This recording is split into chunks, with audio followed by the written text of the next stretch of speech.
네, 여야 의원들의 뜨거운 정치 토론 여의도 펀치. 오늘은 국민의힘 이상휘, 더불어민주당 김현정 의원과 함께합니다. 어서 오십시오. 네, 안녕하십니까? 네, 안녕하십니까?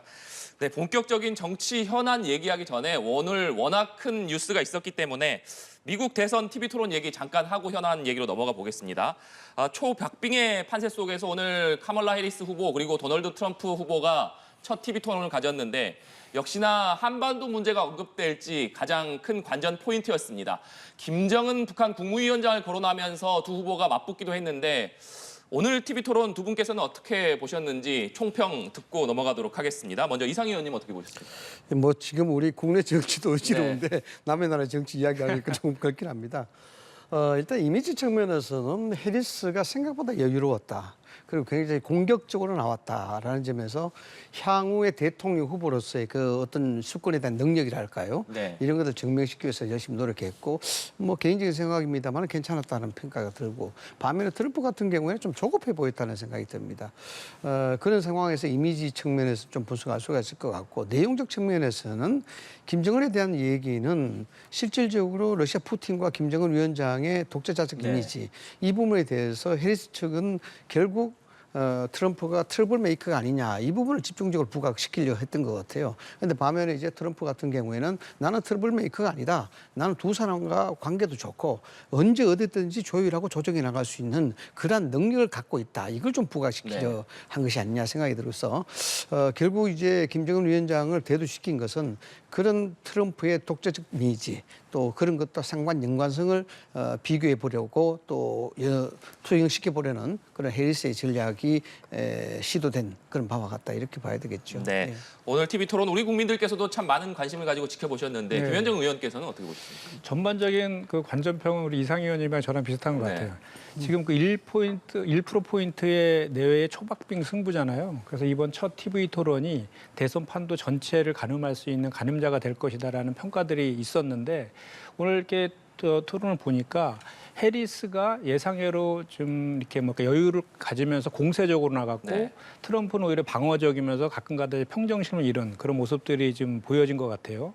이번에 그 토론 이후에 이제 펜실베니아 주처럼 이렇게 초경합 주가 있잖아요. 그 주가 판세가 어떻게 바뀔지를 지켜보면 대단히 그 중요할 것 같고 그리고 또 이제 우스갯소리로 미국의 대선 투표권은 미국 국민들한테만 주어서는 안 된다 이런 우스갯소리가 있어요. 그만큼 미국 대선 결과가 전 세계적으로 미치는 영향이 대단히 큰데 특히 우리 이제 한반도나 동북아 정세에도 대단히 누가 되느냐에 따라서 미치는 영향들이 많이 바뀔 것이기 때문에 우리 정부에서도 누가 되든 간에 어떻게 외교 전략을 가져갈지에 대한 준비들을 미리 할 필요가 있어 보입니다. 네.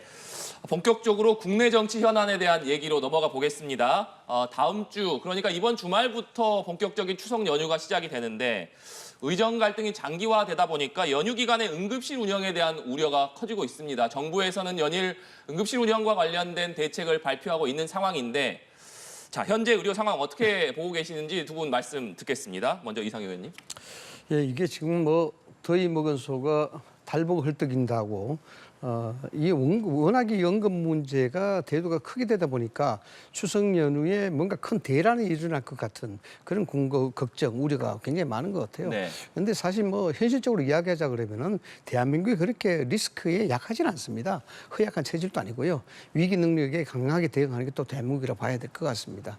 우선 뭐 이런 현장에서는 상당히 체력이 많이 소진됩니다. 그럼에도 불구하고 민간 병원들이 추석 연휴에 당직을 신청하는 병원들이 예년에 비해 훨씬 늘었다는 점, 이런 점들이 뭔가 모르게 공감대를 가지고 있다, 또 늘어나고 있다, 이런 것을 좀 반증하는 것이고요. 또 총리가 내일 또 대국민 담화하지 않습니까? 그 의료 대란에 대해서는 걱정하지 마시라, 아마 이런 요지의 대응이 나올 것 같고, 또 정부에서도 실질적으로 추석 명절 비상응급 대응 주간 발표를 했습니다. 발표를 했고 또 그런 상황에서 공공기관 민간 병원을 중심으로 해서 당직 병원이 한 4천 군데 정도 만들어지고 있습니다.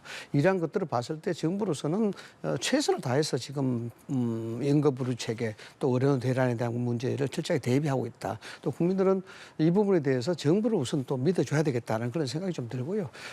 아까도 말씀을 드렸습니다마는 뭐 너무 걱정이 많다 보니까 이거 조상님이 돌봐줘야 되지 않느냐 이런 얘기까지 나오고 있는데 크게 뭐 지금 정부에서 저렇게 총체적으로 대응하는 그런 것으로 봐서는 크게 우려하는 상황은 없지 않겠느냐는 생각을 좀 해봅니다. 네, 정부가 철저히 대비를 하고 있기 때문에 우려할 만한 상황은 없을 것이다 이런 말씀이신데 김현정 의원님 어떻게 보십니까? 그 정부와 여당 그리고 이제 저희 야당과 국민들 간에 지금 현재 의료대란에 대한 상황 인식 차이가 상당히 큰 것 같습니다. 그러니까 인식의 차이가 큰 데에서 그 대안을 제시하는 그 방법론에 있어서도 상당히 이제 시각 차이가 이제 있는 것인데 사실 지금 추석을 사흘 앞두고 지금 의료 대란 때문에 국민들의 그 걱정이 대단히 큰 게 분명한 사실입니다. 그래서 지금은 서로 안부를 물을 때 아프지 마세요. 아프면 큰일 납니다. 이런 얘기를 한다라고 하고 있지 않습니까? 이게 현실입니다. 그리고 지난 30년 동안 쌓아온 우리 응급 의료 체계가 6개월 만에 망가졌다 이런 얘기들도 공공연하게 이제 나오고 있는 이런 상황입니다. 그래서 지금 이 의료 대란이 발생한 그 원인을 따지고 보면 총선 전에 윤석열 정부에서 일방적으로 논의 없는 수기 과정도 거치지 않으면서 의대 정원 문제를 던짐으로 인해서 생긴 것이거든요.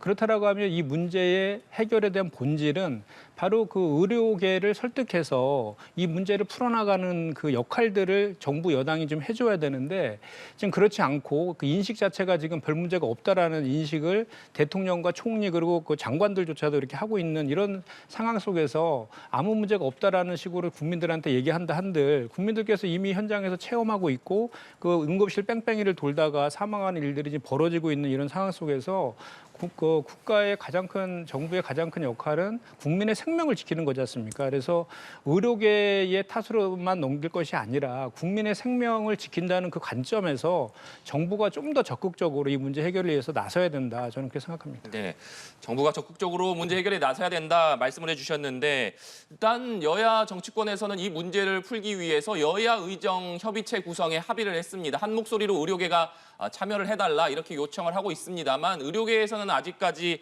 별다른 반응이 없는 상황입니다. 그렇다면 이번 여야 의정 협의체를 바라보는 여야의 시선은 어떤지 두 분께서는 어떻게 생각하시는지도 궁금하고 지금 의료계에서는 계속해서 2025학년도 의대 증원부터 좀 백지화해야 한다 이런 점을 요구를 하고 있습니다. 이미 대학 수시 모집이 시작된 상황에서 과연 이 문제가 의제로 논의가 될 수 있을 것인지 그 부분은 어떻게 보시는지 이상희 의원님 말씀부터 듣겠습니다. 지금 현재 뭐 수시에 대한 부분들이 바로 눈앞에 있는데 지금 2025학년도에 의대 정원을 지금 와서 백지화한다. 이게 사실상 현실적으로 불가능하다 이렇게 봐야 되겠죠. 다만 정부 입장에서는 2026학년도의 입장에서는 제로버에 있어서 검토할 수 있다. 네. 이렇게 유연한 입장을 좀 보이고 있습니다. 그런 어떤 수능에 대한 부분들은 그런 현실적인 측면에서 바라봐야 되는 것이고요. 이걸 전면 백지화를 요구한다는 것은 정부의 굴복을 의미하는 것입니다. 여기에 대해서 완전하게 백기를 들으라라는 것이거든요. 아시다시피 계획이라는 작업 자체가 그렇게 쉬운 것은 아닙니다. 더군다나 이걸 뭐 현실적으로 이야기하자 그러면은 뭐 조금 전에 우리 김 의원께서 뭐 충분히 지적을 해주셨습니다만 사실 이 현실의 정책이 특히나 개혁이라는 말이 들어가는 작업들은 굉장히 힘들 수밖에 없습니다. 대통령 임기가 5년입니다. 5년 내에 예를 들어서 의료계라든가 국민연금 개혁이라든가 이런 것들이 소위 말하자면 소프트랜딩을 해야 되느냐 하드랜딩을 해야 되느냐 이런 문제가 있습니다. 그런데 이것이 5년 임기가 아니면은 그런 작업들이 순조롭게 컨센서스를 이루고 또 여러 가지 국민적인 어떤 합의를 이뤄내고 많은 작업을 해서 그렇게 할 수 있겠죠. 그런데 그 5년의 단임 임기라는 것은 현실적으로 그 불가능한 그 부분이 한계가 명시가 되어 있습니다. 그렇다 보니까 개혁 작업이 상당히 충돌이 될 수밖에 없고 이해가 상충되고 여기에 대해서 불입함이 날 수밖에 없는 것이죠. 이번 의료 개혁에 대한 부분들도 본질적으로 따지면 그런 점들도 충분히 가미해야 된다라고 봅니다. 여야 의정 협의체가 구성이 됐습니다. 다만은 실질적으로 의료 개혁에 대한 문제는 수십 년 동안 방치되어 있다가 지금 소위 말하자면 개혁을 하고 해야 된다는 그런 컨센서스를 만들고 있는 입장 아닙니까? 여기는 야당도 일부 입장을 같이 하고 있는 것입니다. 결국 국민의 생명을 존중해야 된다 이런 것이죠. 그런데 가만히 보면은 어제 뭐 이재명 대표가 그런 얘기했습니다. 정부 여당이 자존심보다는 국민의 생명을 지킨다 이런 부분에 더 치중해라. 원론적으로 맞는 얘기죠. 그러면서도 그러함에도 불구하고 다른 얘기는 뭐냐 하면은 결국 장창원 경질을 해라. 의대 정원 문제에 다 보이콧해라. 이런 얘기가 들어가 있거든요. 그런 것들은 계획의 본질을 이야기하기보다는 결국 정파적 실익을 자꾸 이야기하는 그런 형태이기 때문에 오히려 이 계획의 방향 자체를 혼돈시킬 우려가 있다. 그런 생각입니다. 그래서 쉽게 말씀을 드리자 그러면 여야 의정협의체의 의료계가 다 같이 참여해야 되는 것은 여야가 공히 같이 인식을 하는 것이니만큼 이 부분에 대해서 국민의 생명을 이야기한다 그러면 다른 객까지 얘기보다도 의료계에 대한 본질의 의사들에 대한 얘기, 의료계에 대한 얘기를 충분히 받아들일 수 있는 그런 것들이 정치권의 한 마음으로 같이 가는 게 좀 맞지 않느냐 이렇게 네. 이상희 의원님께서 2025학년도 의대 증원 문제 또 의료계와 민주당에서 얘기하고 있는 복지부 장관과 차관 경질에 대한 입장을 좀 밝혀주셨는데 그 부분 김현정 의원님 입장은 어떠십니까? 지금 이 의료 개혁이라고 말씀하시는데 우리 국민들은 개혁이라고 생각하지 않죠. 모두가 다 의료 대란이라고 지금 읽고 있습니다. 그 현실 인식을 바로하는 것이 먼저 선행되어야 된다는 말씀을 다시 한번 좀 드리고요. 여야 의정 협의체는 이런 고민 속에서 우리 박찬대 원대가 교섭단체 대표연설에서 먼저 제안을 한 것이고 한동훈 대표가 수용하고 이제 대통령실에서 수용해서 이제 추진이 되는 그런 것인데 실제로 여야 의정 협의체가 실질적으로 작동하고 성과를 내기 위해서는 서로 간에 그동안에 쌓인 그 불신을 해소하는 게 선행되어야 됩니다. 그래서 그 복지부 장차관에 대한 문책과 윤석열 대통령의 사과 이것은 우리 더불어민주당에서 요구했던 것이 아니라 의료계에서 요구하고 있는 내용들입니다. 왜냐하면 의료계와 사전 협의 없이 일방적으로 의대 정원을 발표한 정부에서 기인했기 때문에 그런 것인데요.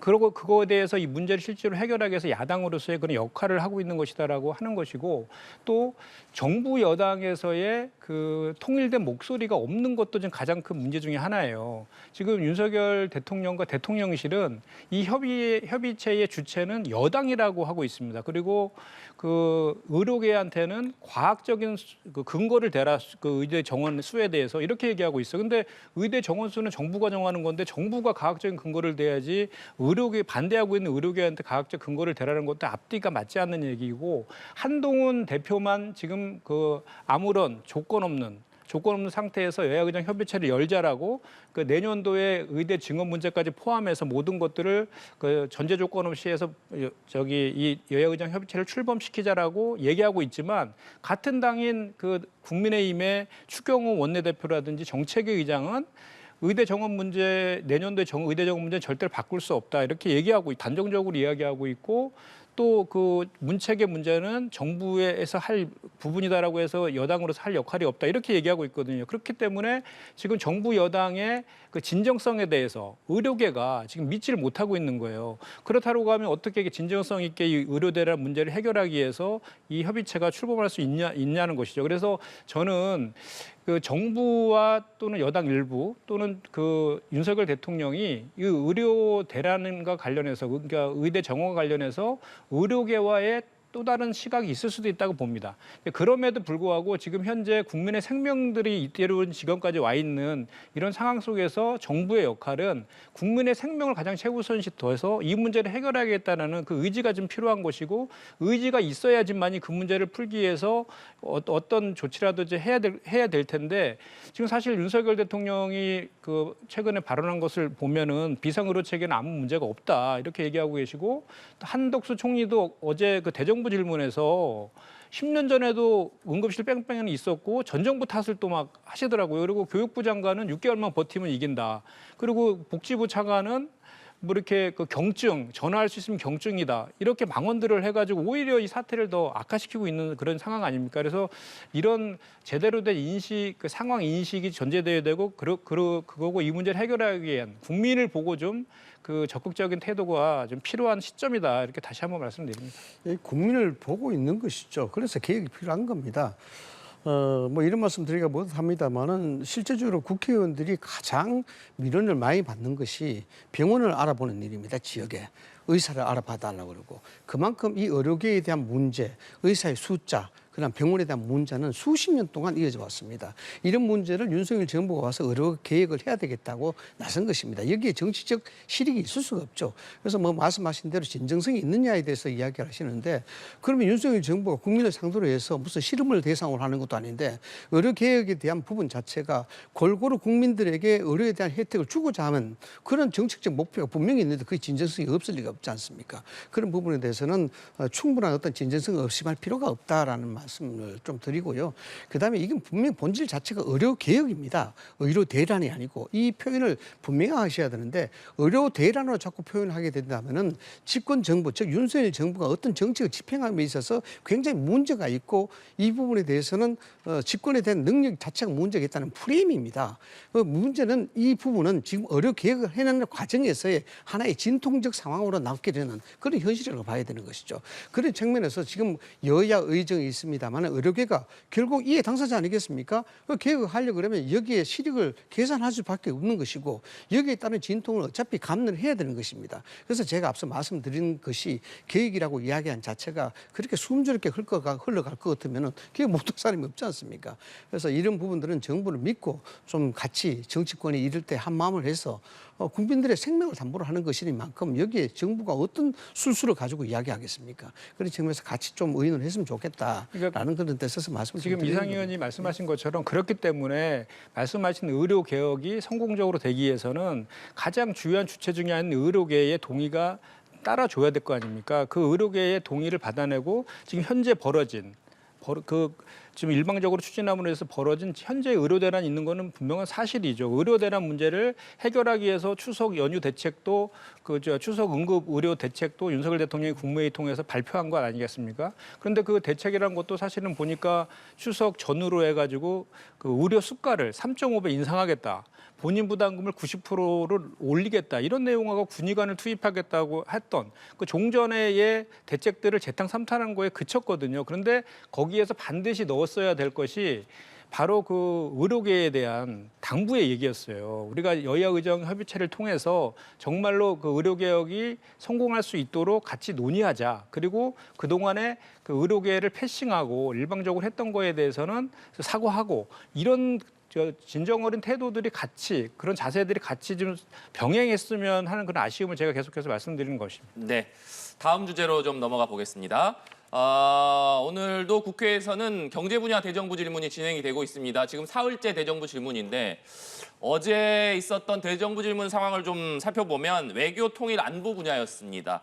윤석열 정부의 대일 정책 등을 놓고 여야가 치열한 공방을 벌였는데 어제 대정부 질문에서 국민의힘 윤상현 의원은 윤 대통령이 지난 정권에서 악화한 한일 관계의 돌파구를 열었다. 야당이 이를 폄훼하고 반일 선동, 편가르기의 골몰에 안타깝다 이렇게 얘기를 했습니다.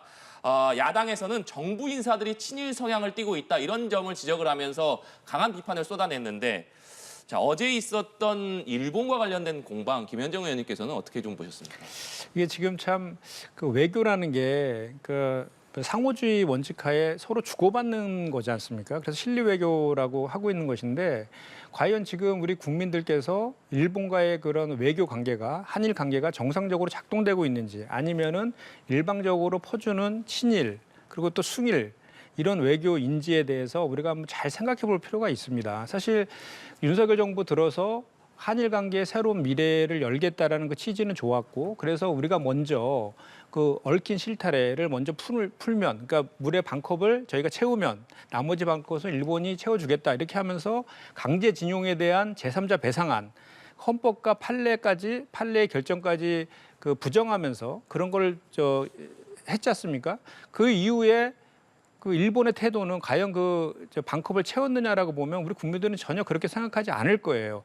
그 이후에 이루어진 일련들의 얘기들을 일본의 태도들을 보면은 후쿠시마 오염수 방류에 대해서 방류를 한다든지 또는 그 독도의 영유권을 일본의 공문서에서 주장한다든지 야스쿠니 신사 참배에서 기시다 총리가 계속해서 참배를 하고 공모를 봉헌하고 이런 일들이 끊이지 않고 있고 최근에는 사도강산 유네스코 등재까지 우리 정부에서 그 승인해주고 그다음에 이제 독도와 관련된 일본의 그 도발적인 그 태도에 대해서도 미온적으로 대처하고 거기에 더해가지고 지금 최근에 이제 독립기념관장으로 구구 누라이트 사관을 가진 분을 일제 강점에 대한 불법성을 부정하는 그런 분을 독립기념관장으로 그것도 독립운동의 정신을 기리는 기념관장으로 임명함으로 인해서 강복절 행사의 강복회가 불참하는 초유의 일들이 지금 벌어지고 있고 또 바로 최근에는 그 고용노동부 김문수 장관 같은 경우는 아예 그 일제 강점에 대해서 강점기에서의 우리의 그 부모 세대들이 일본 국민이었다라고 하는 아예 그 헌법과 대한민국 정체성을 전면으로 부정하고 있는 그런 사람을 장관으로 임명했단 말입니다. 이런 전반적인 내용을 봤을 때는 우리가 지금 그 한일 관계가 어떻게 지금 그 윤상현 의원이 말한 것처럼 악화된 한일 관계의 돌파구를 열었다라고 평가할 수 있는지 저는 반문하지 않을 수가 없고요. 오히려 지금 그 윤석열 정부에서 구구 누라이트 사관들의 인사를 그 우리의 그 정부의 요직에 또는 국무위원 또는 그 역사 국책기관 등의 장으로 임명함으로 인해서 오히려 독립운동의 역사를 지우고 반공하려는 그런 취지로 지금 역사를 거꾸로 돌리고 있는 거 아니냐라는 비판들을 지금 하고 있는 게 사실 현실입니다. 그것을 정확히 직시해야 된다. 저는 그렇게 생각합니다. 네, 이상희 의원님 발언 듣겠습니다. 이제 좀 그만할 때가 안 됐습니까? 해명된 지 70년 됐는데 아직도 국민을 대상으로 특정 정당을 대상으로 친일이다 반일이다. 그래서 이게 먹고 사는 문제와 얼마 정도 결부가 있는지 모르겠습니다. 친일에 대한 정체성은 뭐고 반일에 대한 정체성은 뭐가 뭔지 모르겠습니다. 이미 세계는 글로벌되어 있고 자국의 실익을 위해서 국가적 그 보호무역이라든가 이런 것들이 전쟁을 치르고 있는 상황인데 이런 어떤 70년도 더 지난 어떤 사관을 가지고 지금 잣대로 이야기한다는 게 이게 과연 올바른 정치인가 이런 생각이 좀 들어요. 말씀 많이 하셨습니다만 건국절 논란 민주당에서 먼저 했습니다. 이게 뭐 건국절 논란이 그 어느 정도의 어떤 학자적인 학론에 대한 이론이 충돌할 여지가 있는지 저는 잘 모르겠습니다만은 이 부분들은 뭐 1919년에 했던 1948년에 했던 선언적 의미가 있던 진짜 건국절이 있던 이런 것들은 학자들이 다 이야기할 부분이고 뭐 이것을 굳이 정치적 공방으로 가져갈 필요가 있느냐라는 그런 생각이 들고 뭐 김문수 장관 이야기하셨습니다만은 노동부 장관으로서 앞으로 어떻게 일을 해나갈 것인가 이걸 봐야 되는 것 아니겠습니까? 그걸 보고 또 판단해야 되는 문제다 이렇게 생각이 들고 일본과의 관계 회복해야 되지 않겠습니까? 그럼 원수를 지내야 됩니까? 안 되지 않습니까? 일본과의 경제적 교류가 얼마만큼 많고 여기에 대해서 얼마만큼 문화적 교류가 있는데 그러면 안 보고 살 수 있겠습니까? 못 사는 겁니다. 그럼 그렇게 따진다 그러면 이미 김대중과 오부치 선언 그 자체에서 친일행위 했다고 봐야 되겠죠. 노무현 정권 안 했습니까? 관계? 다 그렇게 관계를 정상화시켜 나왔고 그래서 왜 그렇게 했느냐? 결국 우리의 국가적 실익 때문에 그런 겁니다. 그렇다고 해서 우리가 그럼 36년의 일제에 대한 압제 이 부분을 잘했다 이렇게 이야기하는 건 아니지 않습니까? 그 역사적인 사실은 분명히 우리가 인지를 하고 있는 겁니다. 여기에 대한민국 대통령 플러스 경제 관료 내각에 대한 장관들 그런 인식을 하는 사람이 있습니까? 없지 않습니까? 다 그에 대한 역사적인 아픔 이 부분은 더 우리가 딛고 일어나서 앞으로 나갈 미래에 있어서 국가적 실익을 생각하자는 그런 어떤 그 본질적 의미가 있는 겁니다. 지금 그걸 가지고 갑자기 드러나서 친일을 했다. 이렇게 이야기하고 있으니까 이게 저는 사실 뜬금없는 얘기 아니냐. 흡사 돈키호테가 남한차의 풍차를 보고 달려드는 어떤 그런 가상의 적을 만들어 놓고 거기에 창칼을 겨누는 듯한 이런 얘기거든요. 이건 시대적으로 굉장히 뒤떨어진 정치적 논쟁입니다. 이제는 좀 발전적으로 가야 될 때입니다. 언제쯤 70년 전 논란, 친일 반일 논란을 그걸 가지고 국가가 국제적으로 나가는데 발목을 잡겠습니까? 독도, 실효성 지배가 다 돼 있지 않습니까? 굳이 왜 우리가 문제를 만듭니까? 가만히 놔둬도 우리 건데. 그렇지 않습니까? 그것이 국제적인 견해고 우리나라의 일관된 그 입장입니다. 그 일관된 입장을 이야기하는데 그 독도 이야기했다고 해서 그걸 친일이다 이야기하고 그거 없앴다 그래서 모형 조형물이 좀 낡아서 그걸 없애다 그러니까 그거 없앴다고 독도 지우기다 그러고 이게 어떤 정치 논쟁 이런 논쟁이 있습니까? 제가 잠깐 좀 저도 반론을 좀 해야 될 것 같은데요. 일단 자꾸 국민의 정부와 여당 인사들께서 그 김대중과 오부치 담화를 얘기하면서 그 얘기를 많이 합니다. 그런데 그 무라야마 담화에서는 분명하게 아주 진정 어린 사과가 전제되어 있었거든요. 그런데 그 이후에 이 무라야마 담화를 깬 사람이 아베 수상이었고요. 지금 기시다 총리도 개인적으로만 사과하는 척만 했지 공식적으로 사과한 적이 없습니다. 그리고 여전히 신사 참배를 하고 있는 것이고 그리고 지금 아까 그 김문수 그 장관에 대해서도 말씀하셨는데 우리 대통령과 그 공직자는 그 헌법을 준수할 의무가 있어요. 근데 헌법의 전문에 나와 있는 대한민국 임시정부의 법통을 계승하고를 공식적으로 부정한 사람이지 않습니까? 그러니까 학자가 자기의 의견을 주장할 수는 있어도 적어도 국무회의라는 공직자는 그래서는 안 된다는 말씀을 드리는 것이고 독도와 관련해서도 일본이 공문서를 통해서 독도가 본인의 땅이라고 지금 주장하고 있는 상황에서 대한민국의 그 대통령이라든지 정부 여당에서는 당연히 그 영토 주권을 지키는 그것도 헌법상의 의무입니다. 그 의무를 다하라고 주장하는 것이 어떻게 잘못된 주장인지 그것이 무슨 그 없는 얘기를 하는 것인지에 대해서는 오히려 그런 시각 자체가 지금 국민들이 불안해하는 그런 요소다. 저는. 네. 뭔 말인지 알겠는데 네. 민주당이 왜 그렇게 주장하겠습니까? 민주당이 왜 그렇게 이해를 못하는지 몰라요. 왜냐하면 일본이 왜 그렇게 독도 주장을 하겠습니까? 문제를 일으키고 싸움을 거는 것 아닙니까? 그런데 우리가 그 전략에 왜 말려 들어갑니까? 말려 들어갈 이유 자체가 없는 거예요. 네, 알겠습니다. 오늘 두 분 말씀은 여기까지 듣도록 하겠습니다. 지금까지 국민의힘 이상휘, 더불어민주당 김현정 의원과 함께했습니다. 오늘 말씀 고맙습니다.